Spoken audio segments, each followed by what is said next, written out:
Hello আমার প্রিয় বন্ধুরা, আপনাদের সবচেয়ে ঘরোয়া রান্নার চ্যানেলে স্বাগত। তালের ক্ষীর বা তালের পায়েস এটি বাংলার একটি জনপ্রিয় মিষ্টি যা বছরের নির্দিষ্ট সময়ে তৈরি করা হয়। এটি তৈরি হয় তালগুড়, দুধ এবং বিভিন্ন বাদাম ও কিশমিশ দিয়ে। আমি ব্যক্তিগতভাবে এই মিষ্টি মজাদার পায়েসটি মিষ্টি করার জন্য গুড় এবং চিনি দুটোই ব্যবহার করি। তবে এটি সম্পূর্ণ ব্যক্তিগত স্বাদের ওপর নির্ভর করে।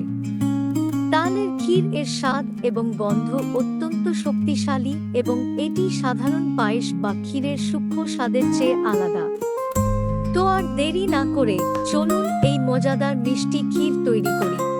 আমার আগের তালের বড়া ভিডিওতে দেখানো অনুযায়ী তালের শাঁস বের করে নিন।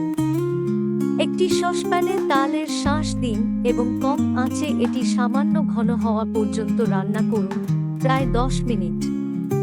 অল্প পরিমাণ জল দিন এবং ভালো করে মিশিয়ে নিন।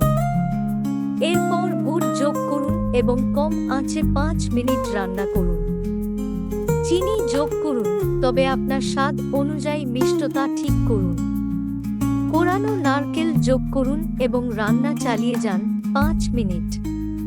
অতিরিক্ত স্বাদের জন্য কয়েক টুকরো নারকেল যোগ করুন। হাফ কাপ দুধ যোগ করুন এবং কম আঁচে এটি 3 মিনিট রান্না করুন।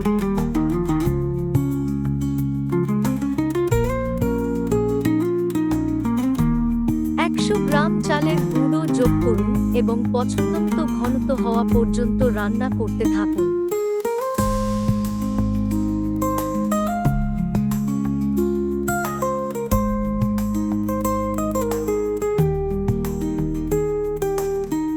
ক্ষীর হলুদ হয়ে গেলে এটি পাত্রে স্থানান্তর করতে পারবেন। শেষ পর্যায়ে কিশমিশ, বাদাম বা আপনার পছন্দমতো কিছু দিয়ে সাজিয়ে পরিবেশন করুন। আপনার মজাদার তালের ক্ষীর প্রস্তুত।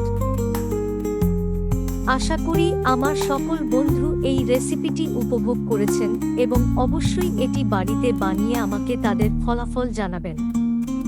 যদি আপনাদের ভালো লেগে থাকে তাহলে দয়া করে আমার চ্যানেলটি লাইক, শেয়ার এবং সাবস্ক্রাইব করুন এবং আপনার বন্ধু ও পরিবারের সঙ্গে এটি শেয়ার করুন।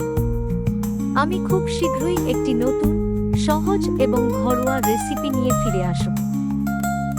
ততদিন পর্যন্ত ভালো থাকুন এবং সুস্থ থাকুন। নমস্কার।